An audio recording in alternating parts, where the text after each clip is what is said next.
The first time Emily brought up the idea of a paternity test, I thought she was joking.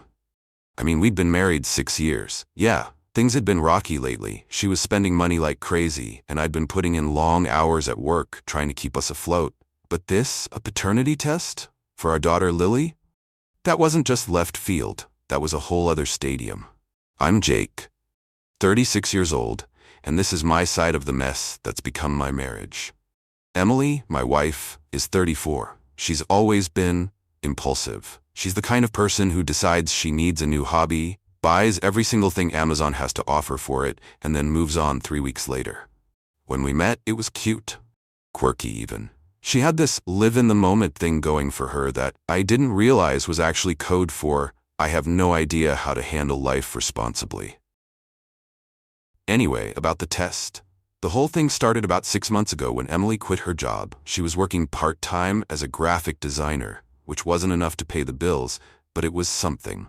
Then, one day, she just quit. Said she wanted to find herself and maybe start her own business. Except there was no business plan, no savings, and no real skills to back it up. So guess who was left paying for everything? I didn't say much at first. I'm not the guy who's gonna crush someone's dreams, especially my wife's. But then the credit card bills started piling up. Clothes, skincare routines that cost more than our car insurance, fancy dinners with her friends, you name it. I brought it up, calmly at first, but it always turned into a fight. You're always so controlling, she'd say. You just don't support me. I supported her all right. I supported her with my paycheck while she lived her best life. Then, out of nowhere, she dropped the bomb about Lily. She said she'd been thinking a lot and had doubts about whether Lily was actually mine. Let me paint the picture here. Lily is 4 years old. We've been raising her together since day one, and now suddenly Emily's not sure I'm the dad? I asked her where this was coming from, and her answer made my blood boil. You're just so distant lately, she said. I can't help but wonder if maybe, I don't know, maybe there's a reason. A reason? Like, what, I'm so distant because I somehow know Lily isn't mine? That's insane. I told her as much, but she just crossed her arms and gave me that look she always gives when she's sure she's right and I'm the bad guy. Here's the kicker though, I agreed to the test. Not because I had any doubts, none at all, but because I wanted to shut her up.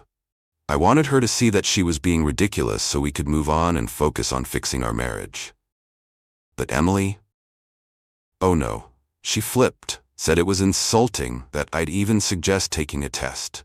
If you loved me, she said, you wouldn't need proof. I couldn't believe it. She was the one who brought it up. Now, suddenly, I'm the bad guy for agreeing?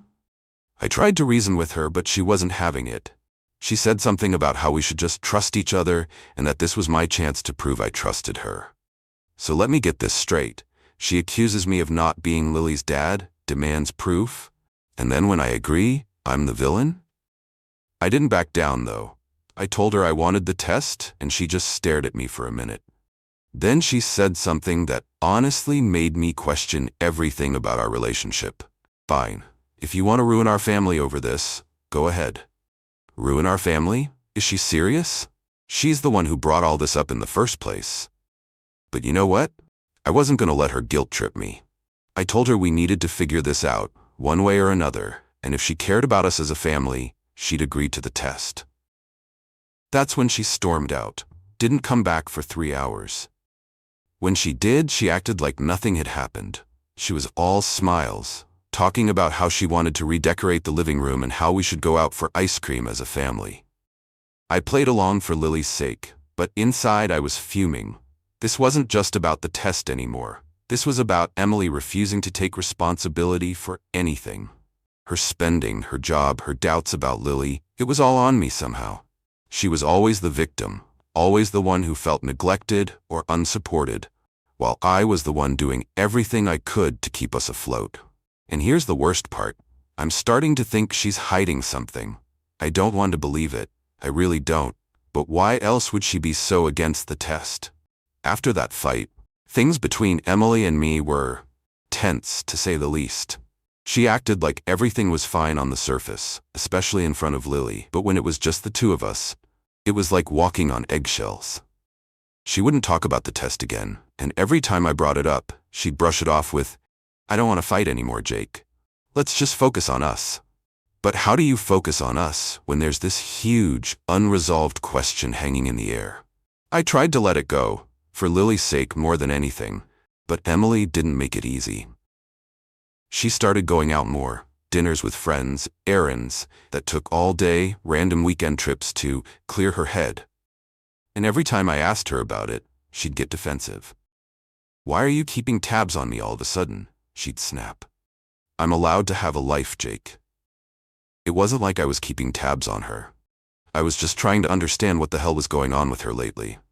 This wasn't the Emily I married, or maybe it was, and I'd just been blind to it for years. Either way, I was starting to feel like I didn't even know who she was anymore. The tipping point came about a month after the whole paternity test argument. I was at work late, again trying to make up for all the extra expenses Emily had been racking up. Around 9 p.m., I got a call from my buddy Mark. He sounded uncomfortable, almost hesitant, like he didn't want to be the one telling me whatever it was he was about to say. "Hey, man," he started. "This is kind of awkward, but I think I saw Emily downtown earlier. She was with some guy." I felt like I'd been punched in the stomach. "What do you mean, some guy?" I asked, trying to keep my voice steady. Mark hesitated. "I don't know, man. They were sitting real close at that wine bar by the square. Looked cozy." Cozy. That word stuck in my head like a splinter. Cozy. Emily and some random guy, cozy at a wine bar, while I was busting my ass to keep our family afloat. I thanked Mark for telling me, and hung up. I didn't even know what to do with the information. Confront Emily? Hire a PI? Or just let it slide and pretend I didn't know, for Lily's sake? When I got home that night, Emily was already in bed, scrolling through her phone like she didn't have a care in the world. I stood in the doorway for a minute, just watching her, wondering how we'd gotten here. Finally, I broke the silence. "Were you downtown today?" She barely looked up. "Yeah, I ran some errands." "Why? With a guy?" That got her attention. She set her phone down and gave me this wide-eyed, innocent look, like I'd just accused her of murder. "What? No, who told you that?" "It doesn't matter who told me," I said. "Were you or weren't you?" She rolled her eyes. "God, Jake, you're being ridiculous. I went to lunch with an old coworker. That's all. You really need to stop being so paranoid." Paranoid. That word stung almost as much as cozy. Because here's the thing. I wasn't paranoid. I was just trying to get a straight answer out of my wife, which seemed impossible these days. "Then why didn't you tell me about it?" I asked. She shrugged. "Because I knew you'd freak out, and look, here you are, freaking out. Honestly, Jake, this is exactly why I feel like I can't talk to you anymore. You're always accusing me of something, always looking for a reason to be mad at me." I couldn't believe what I was hearing. She was turning this around on me, like I was the problem. Like I was the one sneaking around behind her back. The next day, I decided to stop waiting for Emily to agree to the test, and just take matters into my own hands. I made an appointment at a private lab, and started gathering what I'd need to get the test done without her. I hated doing it this way. It felt sneaky, like I was stooping to her level. But what choice did I have? She wasn't giving me any other option. Meanwhile, Emily's behavior only got stranger. She started locking her phone, something she'd never done before. She'd get texts late at night and turn her screen away so I couldn't see. And when I asked her about it, she'd just laugh and say, "God, Jake, you're so insecure lately. It's just my mom." Her mom, right? Because her mom was definitely texting her at 11:30 p.m. about God knows what. At this point, I wasn't even angry anymore. Just tired. Tired of the lies, the deflection, the constant feeling that something wasn't right. I felt like I was living with a stranger, someone who looked like Emily but didn't act like her. Or maybe this was who she'd always been, and I'd just been too blind to see it. The day of the test, I felt sick to my stomach. I hated that it had come to this, but I needed answers. For me, for Lily, for the sake of what was left of our marriage. When I got home that night, Emily was sitting on the couch, flipping through some magazine like nothing was wrong.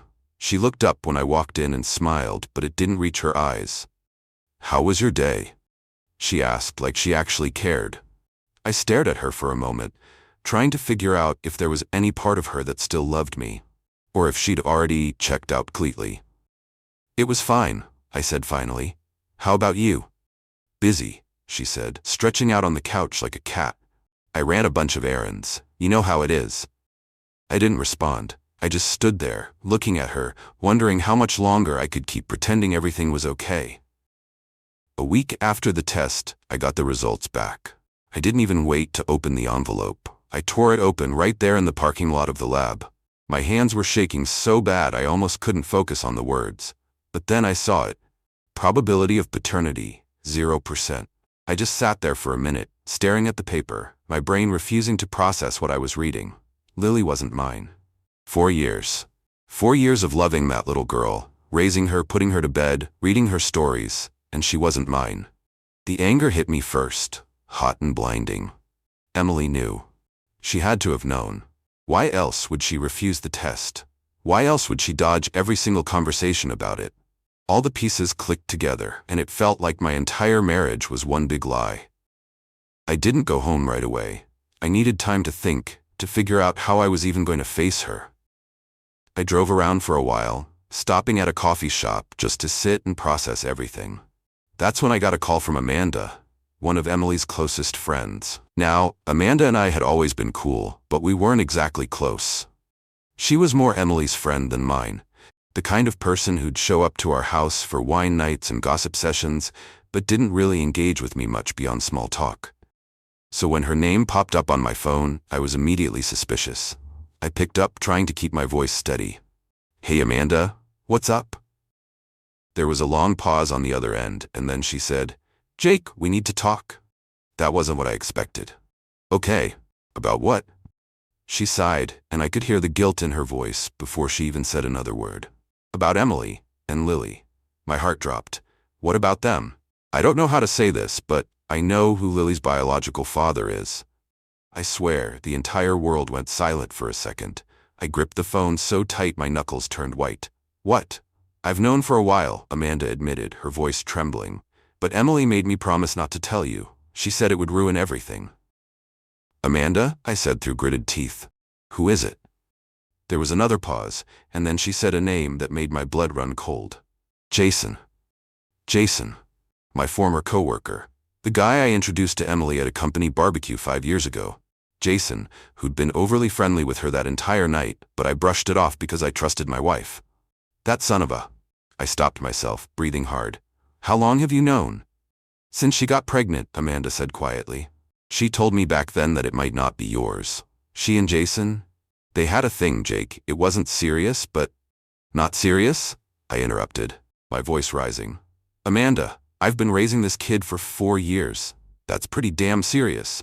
"I know," she said quickly. "I'm sorry, I wanted to tell you but Emily begged me not to. She said she'd lose everything if you found out." "Oh, so it's about her losing everything," I snapped. "Not about me wasting years of my life on a lie?" Amanda didn't respond, and honestly, I didn't care.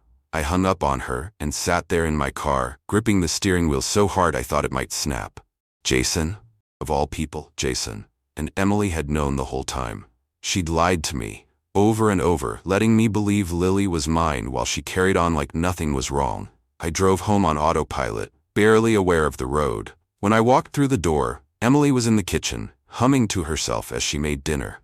She looked up and smiled when she saw me, but her smile faltered the second she saw my face.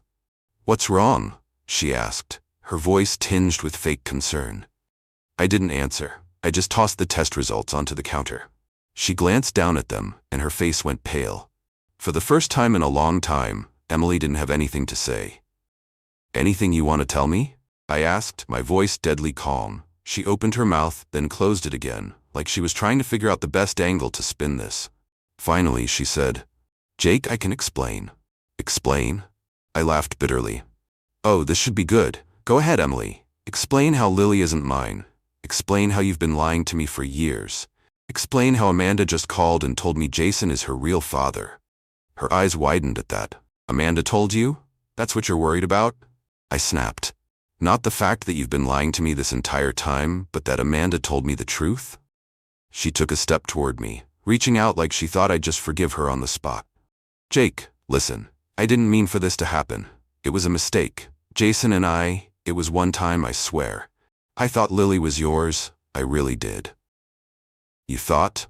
I repeated, my voice rising. You weren't sure, but you let me believe it anyway? You let me fall in love with her, take care of her, pay for everything, knowing there was a chance she wasn't mine? Tears welled up in her eyes, and for a second, I almost felt bad. Almost. But then she said the thing that completely shattered any remaining shred of sympathy I had for her. I didn't tell you because I knew you'd leave me, she said, her voice breaking. I couldn't do this alone, Jake. I needed you. You needed me? I repeated, laughing bitterly. Not Lily, me, because you didn't want to face the consequences of your actions. That's not fair, she said, wiping at her tears. I was scared, Jake. I made a mistake, but I've been trying to make up for it ever since. Doesn't that count for anything? No, Emily, I said, my voice cold. It doesn't. After that night, I couldn't stay in the same house as Emily. I packed a bag, told her I'd be staying with Mark for a while, and walked out. Lily was already asleep, and the thought of leaving her there broke my heart. But I couldn't look at Emily for another second without losing it. The next few weeks were a blur of anger, betrayal, and a lot of lawyers. I filed for divorce almost immediately. There was no saving this, no reconciliation. Emily had crossed a line that couldn't be uncrossed, and I wasn't about to waste another second pretending our marriage was anything but a sham. Emily didn't take it well. She called me constantly, leaving tearful voicemails about how she'd do anything to fix things, how she was still the same woman I married. Except she wasn't. The woman I married wasn't a liar. The woman I married wouldn't have let me believe Lily was mine for 4 years when she knew the truth. When I finally picked up one of her calls, it wasn't to hear her out, it was to set the record straight. This isn't fixable, Emily, I told her flatly. I'm done. We're done. But Jake, she sobbed, think about Lily. She needs you. No, I snapped. She needed her real father, and you kept him out of her life. You used me, Emily. Don't try to make me feel guilty for walking away. Her tears turned to anger then. Fine, she spat. If you want to ruin everything, go ahead. But don't think I'm going to just roll over in court. And she didn't. She fought me every step of the way, dragging out the divorce as long as she could. She wanted alimony, child support, the house, you name it. The audacity of it all was almost laughable.